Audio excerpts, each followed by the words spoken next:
Do you have faith in your team, Rosen? I do. I think I should be more confident with my faith. But I think my faith will be determined after the first few games, and then we'll see. Do you have faith?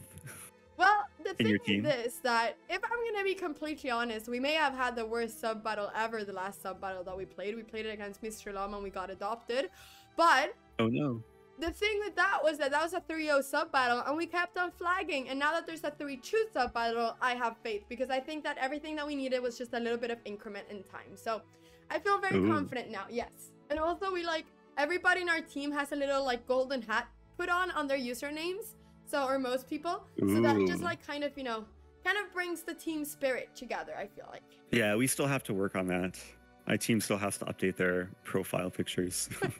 Yeah, I mean, I always find it so scary when I play against somebody that's like, 2,300 on chess.com but doesn't even have bothered to like put a profile picture. I don't know why. I always feel like they're gonna play so well then. Yeah, sometimes the anonymous players are the scariest because then they don't waste any time making their profile look pretty. They devote all their time to studying and getting better at chess. Exactly. They don't have time to make it look, fancy or anything. They just play chess. So that's the scary part. Speaking of fancy, I'm liking White's position.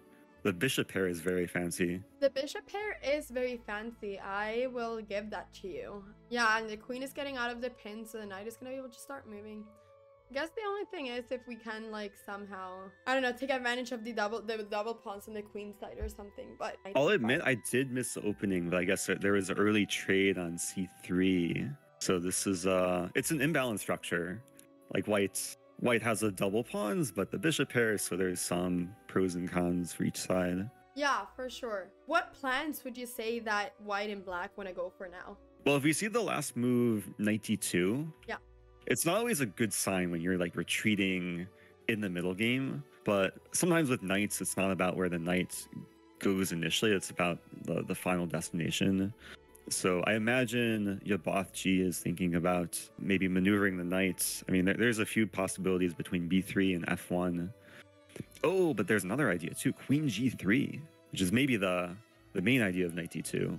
Wants to create some attack on the king side. Yeah, I like that move, especially if like the knight maneuvers to f5. Yeah, we can imagine like all of White's minor pieces have potential to attack on the king side. Between both bishops, the knight, the queen, even like the rook. Yeah, but then the other like thing, like Black is defending like pretty well on the king side too. I didn't want to mention it too, but when Queen G3 was played, Queen takes G6 was a threat. Oh, that's actually very true. Actually, yeah, I didn't really spot it at first. That sneaky bishop on c4 pinning the pawn. Yeah. Yeah, that pawn is can't legally move when it's pinned. Speaking of pins, this is a weird position. Like g5 broke the pin, but the g-pawn's also pinned. So it's a confusing situation. It looks like White's bishop is trapped. Black's not immediately threatening to take it. So I'm not entirely sure what's going on here. It's a very weird position. I feel like our king is just not having a good time over here. It's getting pinned everywhere. Oh, okay. Ooh. Wow. This is starting to get very, very, very Risky. This is starting to get very exciting. So the last time we collabed, you were thinking about cooking Spanish food. Yeah. And we're talking about spicy cuisine. Did you get around to cooking Spanish food? Well, you know what I did instead? I brought it up a notch. And I decided instead of cooking Spanish food, I'm gonna go to Spain and be in Spain for a full month. Oh, that's true. You mentioned you're not in Madrid right now. No, I'm going to Madrid tomorrow actually though. Oh, that's so awesome. Yeah, but I'm right now in southern Spain, so I have like my own place here. So I'm just staying there, which is really nice. So, but I'm going to Madrid tomorrow. I'm really excited about that. But I was actually gonna like go to Stockholm, go back home in like a couple of days, but I've just had such a good time here that I don't want to leave, so I'm gonna stay here for a few more weeks. Well, you got to do some IRL streaming in Spain. Find some Spanish chess players. I do. I really want to like find. I've heard that there was this guy in Madrid that plays a lot of chess in like parks, and he's like an IM or something. Oh, he has the strength of an IM, but I don't know if he has an official title. But I don't know how to like contact him. So I'm trying to find how to speak to him. It seems to be a little mysterious guy that you don't really know where to find, but sometimes he pops up basically. So yeah, we're gonna see that. Yeah, you might just have to go to the park and hope he's there, and yeah, make sure you document any games that are played. Yeah, exactly. So might just be me going to different parks trying to find him somehow. It's really not the same thing as in New York with all the chess hustlers there. That's true. That's very true. We should see what's going on here, because White's time is very much dwindling, and Black has a so-called gun on the G file. I have to say that I am liking this all of a sudden. I mean, it felt like maybe White had a bit of an attack, but it seems like White never really got to the actual attack, and now we just have lots and lots of pieces on the G file, and this just looks like it's going to be very dangerous now. It's crazy too, because White sacked the bishop to open the G file, and now Black is using the G file as a weapon. So this really backfired for White, and White's the one down a bishop too. So we are going to need a miracle here to survive. And that is good. My chat was mad for getting Joris back, but if Akshat wins, they're going to forgive me. Okay, nice. Uh-oh. The finish, I'll admit the finish is kind of nice. Yeah, that was a very nice finish. Pretty brutal bishop mate. The rook is pinned on h2. Oh no, our king. Yeah. Cramlings have the early lead, 1-0. Let's see how long that stays. I'm realizing I need more faith in our team. Yeah, I mean, I feel like everybody should have faith in their team, even if it's blind faith. It's okay. I feel like people just need a little bit of, confidence from their coaches, which I guess is you and me. That's true. And looking at this position, I have more faith already. This looks like another relatively peaceful position, a little bit more imbalanced in terms of structure from the previous game. We have the so-called Carlsbad structure. Ooh, knight b5. I have a name for this move. Knight b5, it was a pin, but it was also a fork. So we called out a pork. A pork? Pork, yeah, pin plus fork. I love all of the names that you have for different things. Yeah, there's all these like tactics. When you combine them, you just make new words, and it's fun. But how do you not start thinking about I mean, I think that pork is a great name, but I literally just start thinking about a pig. Bacon. Do you start thinking about a pig too? I guess it depends on your tastes, but it's all for fun. Of course. No, I like that name. That's a great name. I need to start coming up with names too. Maybe I'll start calling stuff a spoon at some point. Maybe that'll be... Yeah, it's fun to just invent new words or new terms. Like the other day, I had a discovered fork, where you discovered attack and you fork something, and we call that a dork. Wait, doesn't dork mean something else in English as well? Yeah, it's kind of an impolite thing to call someone. Oh yeah, that's what it meant. I forgot. When it comes to chess, it's a fun tactic. Well, the thing is that when something happens, if there's a discovered fork, I'll just scream, and then I'll just not put a name to it. But I'm gonna start doing that. That's a much better and much nicer way to not, scare people off. Yeah, so I guess there's different ways of expressing yourself. Yeah, I sometimes like to express myself with making up new words, but a screaming is just another way of doing that. It's a very natural way. I'm trying to stop it. It's hard to stop it, but yes, it's like a horror movie. But yeah, so let's see what's happening here. Those two knights are looking kind of nice. Yeah, it's there should be a name for a double outpost type thing, but the knight on c4. Actually, neither knight is an outpost because pawns can attack them. Yeah. I'm impressed with Black's position, though. Seems like very nice piece harmony, has a triple battery, has the nice centralized knights. But White's also very solid. Seeing some very solid play today. Definitely. I mean, I kind of like the idea that with the triple battery here, White can never really kick away the knight. I feel like with f3 or something, because the pawn on e3 is going to become so weak. So that's very true. Even if it's not an outpost, it kind of feels like it's gonna be hard to kick it away from there. Yeah, it's a question what both sides are trying to do, though, because again, White and Black are White. I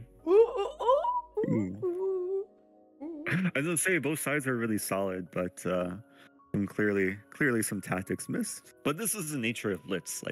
It comes down to time and tactical vision, and ability to pounce on opportunities. Yeah, exactly. I mean, opportunities come all the time in Blitz. Like, especially when you analyze games later, I feel like you always see how many opportunities there were during that game. So there's never a lack of opportunities, but Yeah, and this is why, like, in any time format, but especially in Blitz, like, you have to stay super, super focused in every given moment. Because if you have a lapse in focus, even for one move, you can blunder, you can miss an opportunity.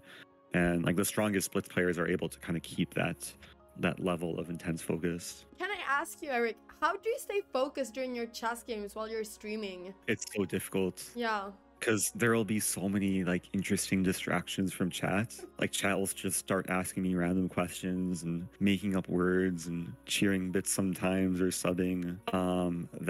That's one of my biggest problems is getting distracted and then getting low on time and blundering. But when I can stay focused, then usually things go better. No, definitely. I mean, being focused is so important. But yeah, I totally agree. Like, I think it's really hard too. That's why I was asking. I feel like if I just like when I play matches against other streamers, then I'm focused because then I like really want to win. And so I play a lot better. But then when I'm like just playing random games on stream, I just like I'm not focused at all. So there was even this one time I was talking about like how to be focused, and then all of a sudden I looked out of the window and I saw a dog and I started talking about that dog, and it was like, oh, there's a dog there, right when I was talking about how important Not it is to cut you off, but the queen is trapped. No, sorry. Look at this move, knight b5. Sorry, that's a beautiful move. Oh man, that ended so abruptly. I wanted to hear the end of the story to what happened with the dog. No, the dog was just very cute and I got distracted. All right, when I was talking about adorable. distractions and never being distracted again. But you know, also one thing, did you think about this? There are penguins and polar bears as the profile pictures here. Isn't this the best match ever? Yeah, I'm slightly confused why Chess Cat Ninja has a polar bear instead of a cat ninja. But I like the profile picture from FabDabs. Okay. Puro with the black pieces. Oh, it's an England Gambit. Oh, I'm scared of this. This is gonna be fun.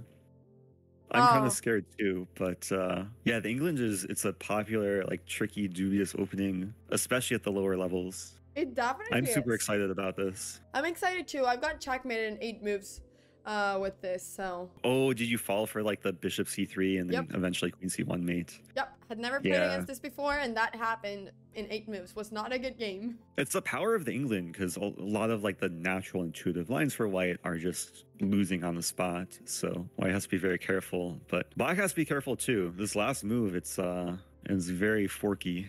It is very forky. Do you have a word for this, or is it just fork? I don't think I've ever said the word forky before a few seconds ago. It's just one of those words to describe this position. I like the word forky. It sounds like it's a bit more innocent than what this actually is, because this is looking really good for us. Yeah, like the knight threatened the queen, like forked the queen and another fork, and now white just won the rook and black had to undevelop. Exactly, so this is definitely looking quite spicy. Oh, there's another checkmate. I was really hoping for smothered. I was really hoping for G3. Knight d3, right? Something like c4 or something, and then knight d3 checkmate.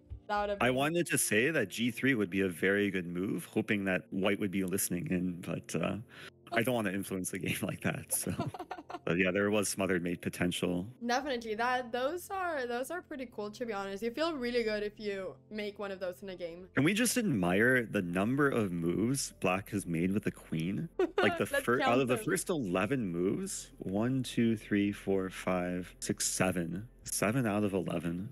Tier.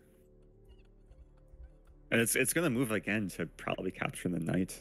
That's actually hilarious. I don't think this is an opening principle that Nimzovich wrote about in my system. Okay, no. f6. And it's not really something that's recommended typically to move your queen 8 out of 12 times, but yeah, I think we see this more at like amateur level, because the queen, it's a fun piece. It's the most powerful. It can move around and take stuff. But sometimes you also want to be caring about your other pieces too. Yeah. Like knights and bishops and To be honest, like, So let's move 13, and black has everything on the back rank. I was gonna say that. Everything but the knight that was taken. That's Well, actually okay, hilarious. at least the knight was won, and black is not down a full rook. Black is only down the exchange. True, black is only down in exchange, that is not too much. And black's pieces are starting to get out, so we gotta Wow. be a bit careful. Wow, this maneuver, this crazy maneuver to A8 and bishop B7, making the battery. Okay, white correctly plays F3. It's such a funny setup. Definitely. I kind of like this queen a8, bishop b7 setup. Like, I sometimes try to go for that during my games. It can be quite annoying, especially if it's like your opponent has like done a fianchetto on the other side and you're like kind of like, I don't know, hitting a piece or something, and you put a lot of pressure. It can be really nice to have a bishop and a queen together. Yeah, and this is one of the benefits of queens. Like, their queens can make batteries with rooks and with bishops, and especially along the long diagonal, you can turn it into a dangerous weapon. Okay, so here a lot of things just got traded off.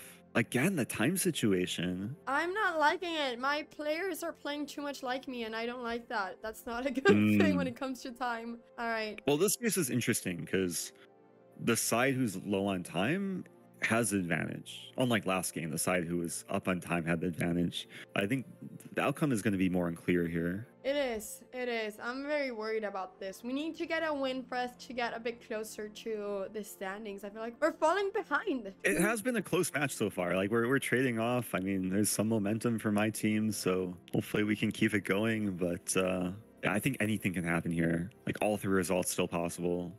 That is true. Queens got traded. Okay. That feels good. That feels good. I feel like the queen could be very nasty when we had little time, so I'm happy about that. Okay. King is going up. Active king, but your player is playing 2 as well, activating the rook. Ooh. Oh, this is And being moves so are coming fast. very, very quickly. Like, black's playing as if they had only a few seconds left as well. There's like the other player you said that, you know, it's sometimes good to not play too fast if you do have a lot of more time than your opponent. Yeah. Ooh. And this is one of the issues is it's easy to blunder. Oh no, our king. Oh yes, our Wow. checkmate.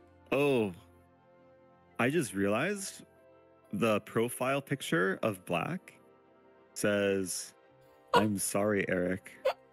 Oh, now I feel kind of bad. I accept your apology though. Next time, slow down when you have so much time. So Okay, you guys take the lead. It's 6. Wait, what's the score? it's Wait, is it match even? point. Oh no, it's 6.5, 5.5. 2 games left. Yeah, if you guys win this one, it's over. Okay, all up to Silverback HQ to keep the match close.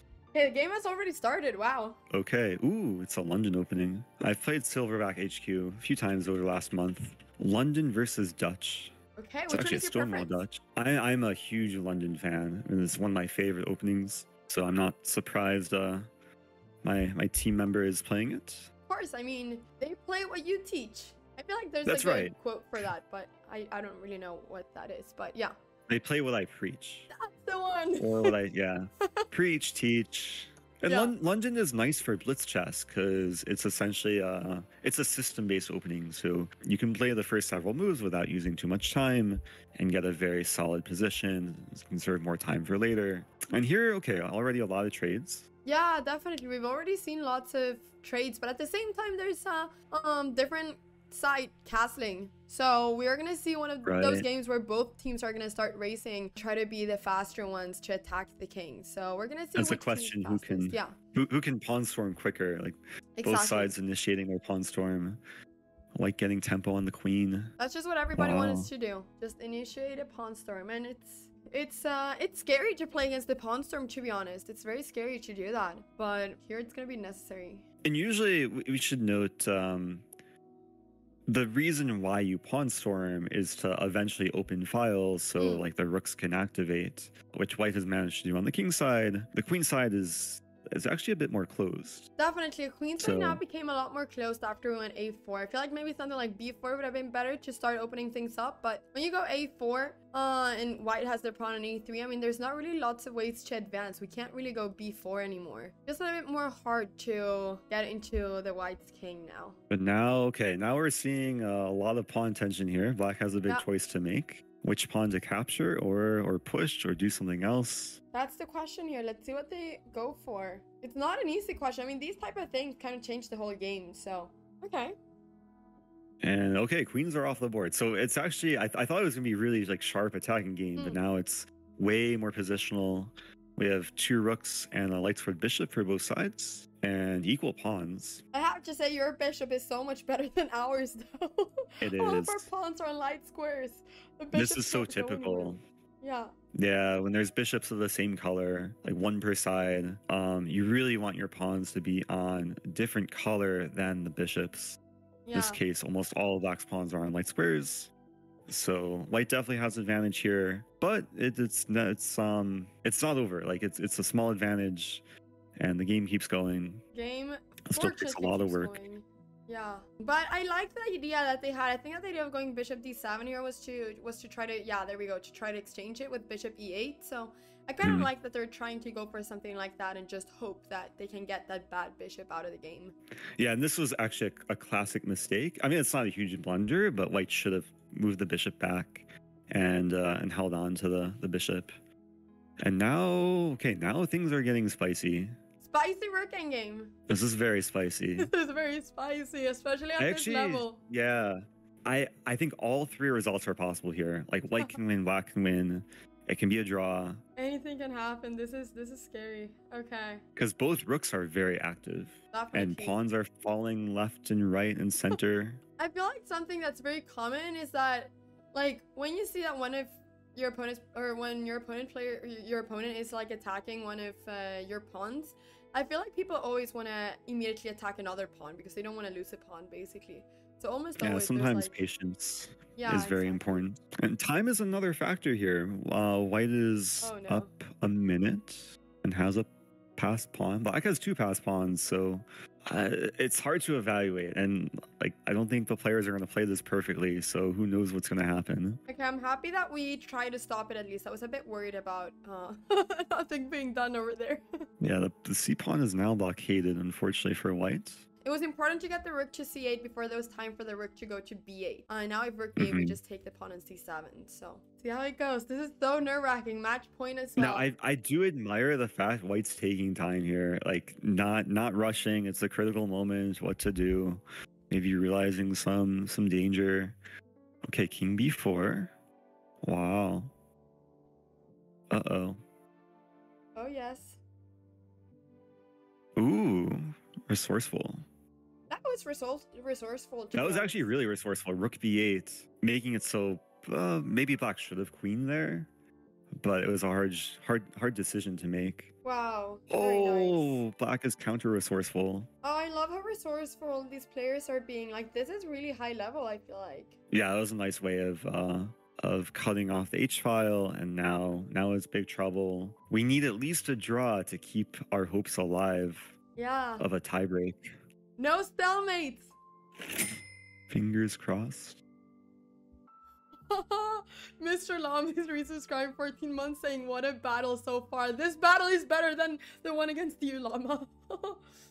Yeah, it's been close, and I feel like Llama made your team a better team. Yeah, we need to no draw here. It's okay to repeat. What's that saying? Always repeat. The rook checks are very pesky. Where is the king Get gonna out of go? here. Okay, that's finally, thank you. The king. Oh no. Okay. White still has pawns. Loving the fighting spirit from white, Definitely. but not loving the fact that black has a queen.